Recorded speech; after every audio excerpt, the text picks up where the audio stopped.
Okay, welcome to Introducing Chat Stations. My name is Jen Perry. I am the Elementary Social Studies Consultant. And I am Dina Alexander, the ELL consultant. So we are so excited to share with you chat stations and a big shout out to the Cult of Pedagogy. All of this information is linked in the slideshow, which will be in the YouTube video description.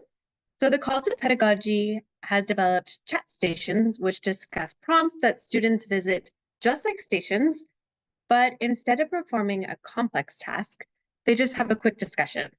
Chat stations are incredibly flexible. They can be used for test reviews, for ethical debates, exploring new material, analyzing literature, and they're good for students from K to 12.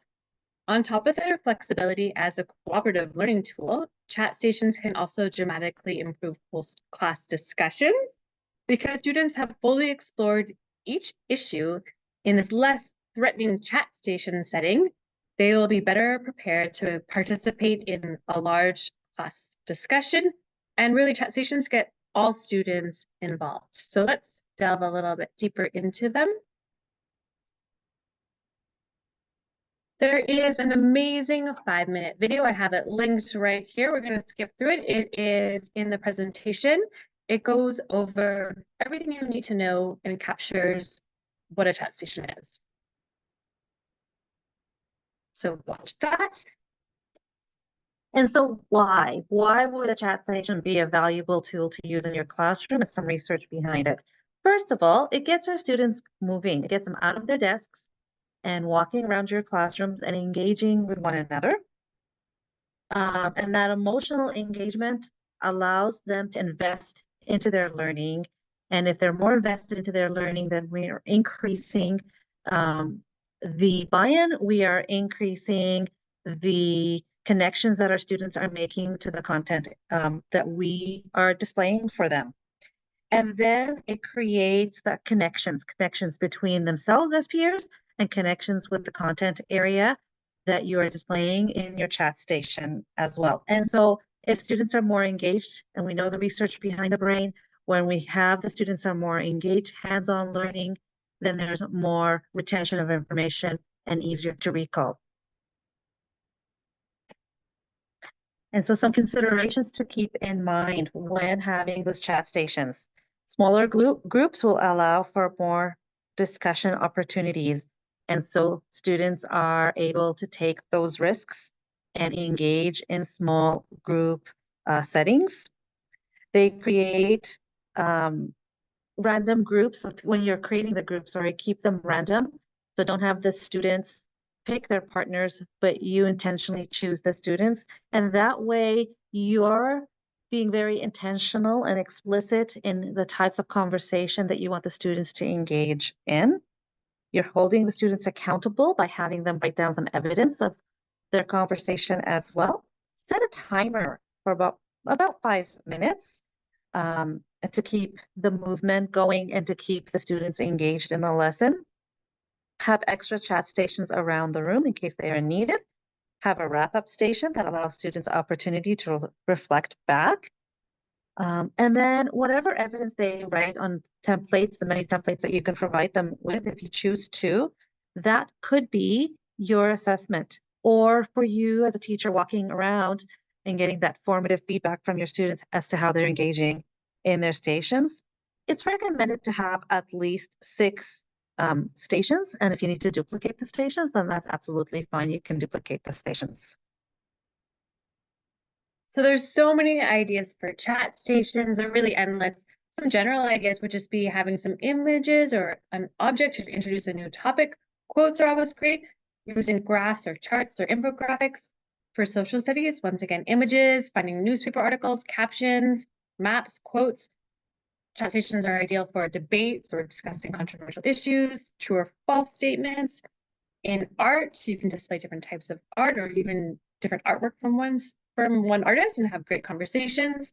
For ELAL, you can introduce a novel this way. So before reading, during or after reading, connect quotations at each station.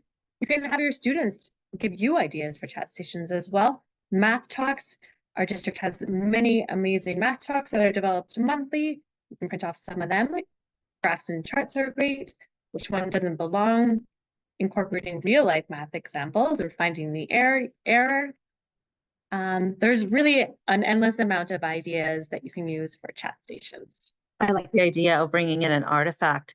And we talk about having Realia available for students where they can touch the object and engage in the object. That's a wonderful opportunity also to include that. Exactly. Also thinking about some thinking routines and how they can be incorporated with chat stations. A big one in elementary right now is I wonder this reminds me of. So you can have artifacts or images and set up at different chat stations and allow students just to use that thinking routine that they are already becoming comfortable with. These thinking routines are from Project Zero. There's a whole bunch of them and they're organized by category based on where you are in your lessons or how you want to meet your students where they're at. And they are developed by Harvard. These were some that I thought would work well with the chat station. So I mentioned earlier that using a template. And so if students are walking around and they're being like researchers, they're recording the evidence, show evidence of their conversations for the different chat stations. These templates can be pre-printed. There are hundreds of different types of templates that you can download, and we will share in our resource page later on in this presentation, a website that will support you with that. But it just can be quite informal as well, where you could take a piece of paper and fold it up into boxes and students can record that, their evidence and their conversations and their key vocabulary in this template. Now, when you're introducing this template, of course, we're modeling how to use this template. We're doing the I do, the we do, and then the you do. And then we're scaffolding it. We're including those UDL strategies for some of our learners, whether they're EALs or they're learners who have learning needs. We are including some visuals possibly. Maybe we're including some vocabulary. Maybe we're including some sentence starters for them if they're writing an opinion piece in there. Whatever the needs of your students are, make it flexible. This is where you can differentiate it for your students in order to support them in collecting that evidence. And in our presentation, we have a link to how you could differentiate one of these chat stations note taker. There's a plethora of resources. Here's some useful links, including, as I mentioned, the Cult of Pedagogy. There has been a built out grade 5 and 6 chat station and a grade 4 one. More chat stations to come, and we'd also love for you as you develop them and even having your students develop their own chat stations.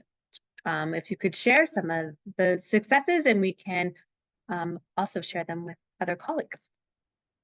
Here's a few other examples. This is just a math chat station. This might be something you already have in your room, but just having that small group could provide a great chat station. And if you check the core elementary newsletter, you'll find other opportunities where you can take those math talks and turn them into math stations. Exactly. So they're ready to go. This one is specifically for grade 4, but it could be used. You can see how it allows for differentiation with some visuals. And maps. Reading yes. map skills is wonderful for our students to have. This one is a question chart. It's also linked in this presentation, and you can include it with any image or any artifact, and it gets students really developing their questions. And also, as a teacher, you could be maybe with some of your diverse learners, you can start with the low-level questions to support them in their chat conversations as well. So that's kind of our little wrap up of an introduction to chat stations. We hope you dive a little bit deeper, and we can't wait to see what you're doing with your students. Thank you for joining us.